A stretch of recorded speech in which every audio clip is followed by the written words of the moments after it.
महापुरुषांविषयी अशी वक्तव्य करणाऱ्यांविरुद्ध एक कडक कायदा आणणं गरजेचं आहे की ज्यामुळे असं आक्षेपार्ह वक्तव्य करण्याची हिंमत येणाऱ्या काळात कोणी करणार नाही। जर हे असं पोलीस प्रशासन किंवा सरकार अशा गोष्टींवर कुठेतरी प्रतिबंध लावण्यात कमी पडत असेल तर जनता रस्त्यावर उतरेल, कायदा हातात घेईल आणि अशा लोकांना शिक्षा करेल। 2 दिवसात त्यांच्यावरती कारवाई झाली नाही तर मात्र मराठा समाजच नाही तर सर्व शिवप्रेमी हिंदू धर्मीय त्यांच्या विरुद्ध नक्की आंदोलन करतील। जैन मुनी पद्मसागर यांनी महाराणी ताराबाई यांच्याबद्दल जे वक्तव्य केलं त्यामुळे आता मराठा समाजामध्ये नाराजी पसरलेली आहे। एकूणच आज पुण्यातील डेक्कन पोलीस स्टेशन मध्ये मराठा समाजाचे काही बांधव जे आहेत ते त्यांच्या विरोधात तक्रार देण्याकरता आलेले आहेत। त्यांना अटक करण्याची मागणी जी आहे ती मराठा समाजाकडून करण्यात येते। नेमके आणखी काय मागण्या आहेत त्यांच्याकडून जाणून घेऊया। काय सांगाल, पोलिसांमध्ये तक्रार दिलेली आहे, काय सांगण्यात आले, काय मागणी? जैन मुनींना अटक व्हावी, त्यांच्यावरती कारवाई व्हावी एवढीच आमची इच्छा आहे। त्यांनी जे चुकीचं वक्तव्य केलंय त्याची त्यांनी माफी मागावी, जाहीर माफी मागावी। इतिहास बदलण्याचा त्यांनी प्रयत्न केलाय आणि मुद्दामून इतिहास बदलण्याचा प्रयत्न केलाय, याबद्दल आम्ही त्यांचा निषेध केलेला आहे। फक्त आम्ही निषेध शांतपणे केलेला आहे, आम्हाला कुठल्याही मुलींवरती चुकीच्या पद्धतीने बोलायचं नाही म्हणून आम्ही आपलं शांतपणे करतोय। पण जर 2 दिवसात त्यांच्यावरती कारवाई झाली नाही तर मात्र मराठा समाजच नाही तर सर्व शिवप्रेमी हिंदू धर्मीय त्यांच्या विरुद्ध नक्की आंदोलन करतील। पोलिसांमध्ये तक्रार केली, काय सांगितलं पोलिसांनी? त्यांनी सांगितलं आम्ही कारवाई करतो म्हणून सांगितले आणि नक्की कारवाई करू म्हणून आश्वासन दिलेलं आहे। आणि हे जे जैन मुलींनी हे केलेलं हे जाणीवपूर्वक 2 समाजामध्ये किंवा धर्मामध्ये तेढ निर्माण होण्याकरता त्यांनी केलेलं आहे। कारण त्यांनी बाकीचे संदर्भ बोलले आणि तारा राणी एक म्हणजे एवढी शूर राणी होती की 22 वर्ष राजा नसताना जे लढले तर तारा राणी औरंगजेबाशी लढले। तर हे यांनी चुकीचं सांगितलं की जैन होते, जैन होते कुठल्या आधारे त्यांनी सांगितलं की मुद्दामून त्यांनी वातावरण बिघडवण्यासाठी हे केलेलं आहे आणि भाजपच्या सपोर्टनी केलेलं आहे। बरं, असं का वाटतं तुम्हाला भाजपच्या सपोर्ट? कारण त्यांच्या स्टेजवर त्या दिवशी सगळे भाजपचेच लोक होते। नक्कीच जाणीवपूर्वक हे वक्तव्य केलंय असं म्हणलं जाते। तुम्हाला काय वाटतं आणि काय मागणी करताय पुढे? सध्या महाराष्ट्रामध्ये वाचाळवीरांची संख्या वाढली आहे। म्हणजे जे महापुरुष असतील वेगवेगळ्या समाज घटकातील त्यांच्याविषयी आक्षेपार्ह वक्तव्य करून महाराष्ट्र पेटवण्याचं धोरण काही समाजकंटक राबवत आहेत। आमची मागणी आहे महाराष्ट्राच्या मुख्यमंत्र्याकडे आणि पोलीस प्रशासनाकडे, असे जे लोक आहेत जे वेगवेगळ्या समाजातील महापुरुषांविषयी आक्षेपार्ह वक्तव्य करतात त्यांच्यावर कारवाई करणं गरजेचं आहे। महाराणी ताराबाई ह्या सर्व समाज घटकांसाठी असतील, सर्व जाती धर्मातील लोकांसाठी असतील, त्या आदर्श होत्या, त्यांचा स्वाभिमान होत्या, त्यांचा एवढा गौरवशाली इतिहास आहे की आज महाराष्ट्रातील प्रत्येक व्यक्तीनं, सर्व हिंदू असतील मुस्लिम असतील, त्यांनी आदर्श मानावा असा। परंतु त्यांच्याविषयी अशी आक्षेपार्ह वक्तव्य करून जर तुम्ही समाजामध्ये तेढ निर्माण करत असाल तर तुम्ही महाराष्ट्रद्रोही आहात, देशद्रोही आहात। तुमच्यावर कडक कारवाई करणं गरजेचं आहे आणि येणाऱ्या काळात अशी वक्तव्य होऊ नयेत म्हणून देखील कारवाई करणं गरजेचं आहे। आता तुम्ही पहा, आज महाराणी ताराबाई विषयी काही दिवसांपूर्वी छत्रपती शिवाजी महाराजांविषयी, काही दिवसांपूर्वी बाबासाहेबांविषयी अशीच वक्तव्य केली जातात। मग कुठेतरी महापुरुषांविषयी अशी वक्तव्य करणाऱ्यांविरुद्ध एक कडक कायदा आणणं गरजेचं आहे की ज्यामुळे असं आक्षेपार्ह वक्तव्य करण्याची हिंमत येणाऱ्या काळात कोणी करणार नाही।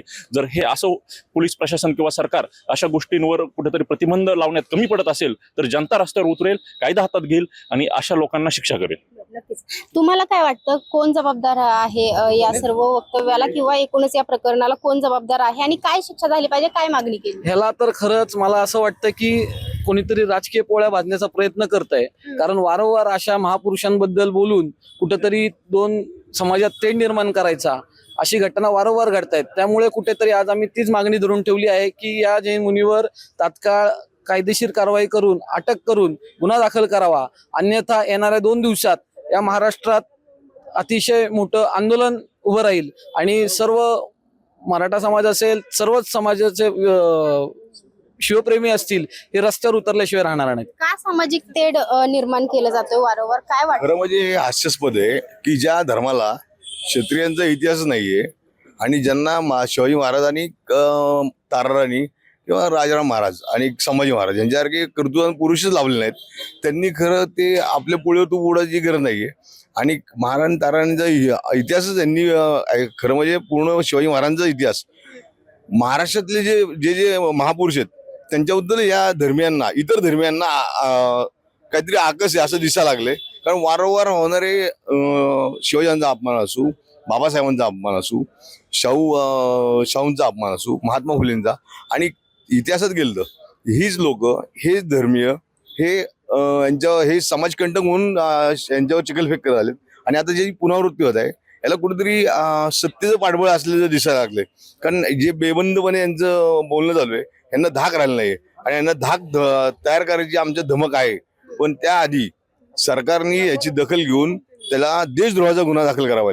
कारण जे छत्रपतींच्या इतिहासाचे संबंध आहेत त्या लोकांची बोलायची यांची हिंमत कशी होती. आज कोरटकर असू हा मध्ये सोलापूरकर असू या लोकांना काय कारवाई केली. ह्याचं सत्तेचं पाठबळ आहे. एक कुठली तरी घाणेरडी व्यवस्था जी मराठ्यांना आणि मराठ्यांचा इतिहास पुसू पाहते की आज बघितलं की विराट हिंदू संमेलन नावाखाली संमेलन झालीत तिथं शिवाजी महाराजांचे फोटो वगळले जातात. यांना आकस काय आणि ज्यांना आकस आहे यांना इथं महाराष्ट्रात राहण्याचा अधिकार नाही आणि अधिकार नाहीच आहे. पण यांच्यावर देशद्रोहाचे गुन्हे दाखल करावेत आणि तसा कायदा आणावा की जे महाराष्ट्राच्या मातीतून निपजलेले थोर पुरुष आहेत त्यांच्याबद्दल काही आक्षेपार्ह वक्तव्य केलं तर यांच्यावर देशद्रोहाचा खटला चालून तातडीने यांना मी तर म्हणतो की पुढे येणाऱ्या पिढीला की तो इतिहास जिवंत राहील की जर महाराजांच्या किंवा थोर जे महाराष्ट्रातली थोर व्यक्तिमत्व होती की जी बाकी राज्यांना ती मिळाली नाहीत आणि त्याचा तो आकस आहे की आज जय शिवराय जय श्रीराम का गुंजतोय. कारण त्या ज्या विष्ट वर्ग आहे त्या गायपट्ट्यातला त्यांना शिवाजी महाराज कर्तृत्व व्यक्तिमत्व मिळालं नाही. आज हा जनधर्मी आहे. यांनी कधी तलवारी उचलल्या नाहीत.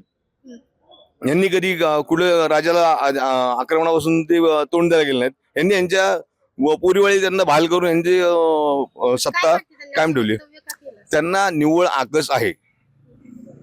हा एकमेव विषय आहे की आज मराठ्यांचं जे वर्चस्व सगळं आहे ते त्यांना मानवत नाहीये आणि त्यामुळं मराठ्यांचे जे नेतृत्व करणारे किंवा श्रद्धास्थान आहेत त्या वारंवार हॅमर करणं ही त्यांची ती कूटनीती झाली आहे आणि त्या कूटनीतीला आम्ही बळी पडणार नाही. सरकारने ऍक्शन नाही घेतली तर आम्ही 100% याचा हिशोब मराठा समाज म्हणून नाही आम्ही शिवप्रेमी म्हणून देऊ.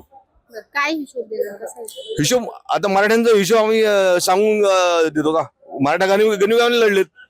मराठ्यांनी हजारो औरंगजेबाची 50 फौज असली. आता कसं लढणार? आम्ही गनिमी गाव आणलं तुम्हाला सांगून काय उपयोग आहे. गनिमी गावाचं ओपन केलं तर गनिमी गाव कशाला. वेळ अशी सरकारने त्यावर ऍक्शन नाही घेतली तर आम्ही आमच्या पद्धतीने ऍक्शन घेणार हे 100% आहे. ही काळ्या दगडावरची रेख आहे. धन्यवाद. तर एकूणच आपण पाहतोय की या सर्व प्रकरणामध्ये जैन मुनी पद्मसागर यांनी जे वक्तव्य केले ते जाणून बुजून हे वक्तव्य केलेलं आहे. मराठा समाजाचा जो वर्चस्व आहे ते त्यांना बघवत नाही किंवा एकूणच मराठा समाजाला बदनाम करण्यासाठी आणि त्यांच्या समाजामध्ये असे थोर पुरुष आणि थोर इतिहासकार नसल्यामुळे त्यांनी हे वक्तव्य केले असं या मराठा बांधवांकडून आरोप करण्यात येतो. एकूणच आता या प्रकरणामध्ये पुढे काय कारवाई होणार आणि कारवाई नाही झाली तर मराठा समाज काय भूमिका घेणार हे पाहणं तितकंच महत्त्वाचं असणार आहे. Snehal Limgire, Maharashtra times online.